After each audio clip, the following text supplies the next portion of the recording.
I left off in my last video with this is the left axle assembly with the left drive wheel assembled. And I left off with inserting the axle shaft into the drive wheel. I went ahead and did that offline because it was really tight getting it in. I had to use a little persuasion to get the axle into the drive wheel assembly. But that's done, and I have the axle through the axle housing again and through the 608 bearings. So the only thing I have left to do on this end is to go ahead and attach. This is the outside drive sprocket. The outside drive sprocket has a little bit of like a hub, a raised hub to help center the outside drive wheel. So I'm just going to go ahead and set that on the shaft. And again, you need to make sure that your grub screws are lining up with the flat spots that you filed into the axle shaft itself.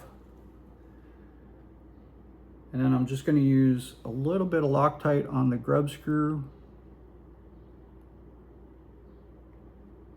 There we go. And try to get that grub screw started.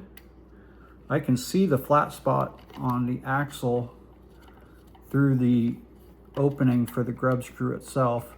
And I'm just gonna snug that, and I basically just wanna try and rotate the outside sprocket, and it should only rotate so far, if at all, but that grub screw should be bottoming out onto the flat spot of the axle shaft. And then I need to do the other side. I guess I could have just rotated it, but there's two grub screws, one on each side. They're 180 degrees offset from each other.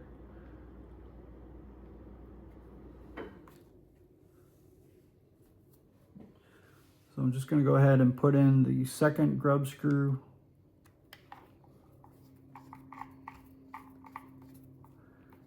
And it's just snug right now, it's not tight. But basically at this point, you want to make sure that your grub screws are lining up with each other, that they're directly across from each other.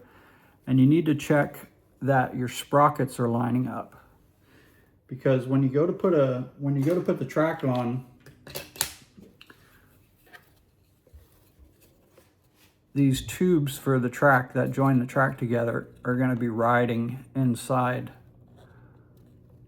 that sprocket, inside the notches of the sprocket. So if the sprockets aren't properly lined up, your track is going to be twisting. So that's just something that you really want to be aware of when you're putting these axles together. You need to make sure that the flat spots on the axles are in the same plane. Otherwise, it's going to cause these tracks to twist because your sprockets they're not going to be directly lined up with each other. So that's pretty much going to wrap it up for the drive wheel. This is the drive wheel.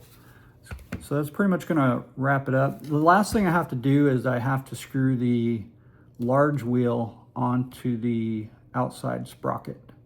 And then that's going to finish that up. I have the large wheel drying right now. I just sprayed it with some of the metallic gray, dark gray.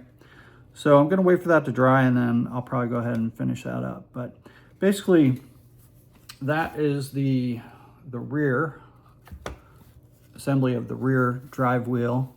So the next thing we'll have to do is we'll have to work on getting our flat spots on the front axle. And then once we have our flat spots for the grub screws, then we can go ahead and use the plastic wheel adapters and get these on here. I've already basically had this mocked up, so I've already cut the axle, but that's basically how this is going to go together. I'll go ahead and do another video when I actually have the medium wheels ready to go and the axle for the medium wheels ready. I'll go ahead and do another short video of the assembly of that, but it's coming along. It's been a lot of printing so far. It seemed like it was overwhelming, but once I started printing and started getting some of the track drive mocked up, it just seems like it started coming together, and I saw like a light at the end of the tunnel kind of thing. So anyway, that'll be it for this video, and we'll get busy on the rest, get busy on this axle, and do another video.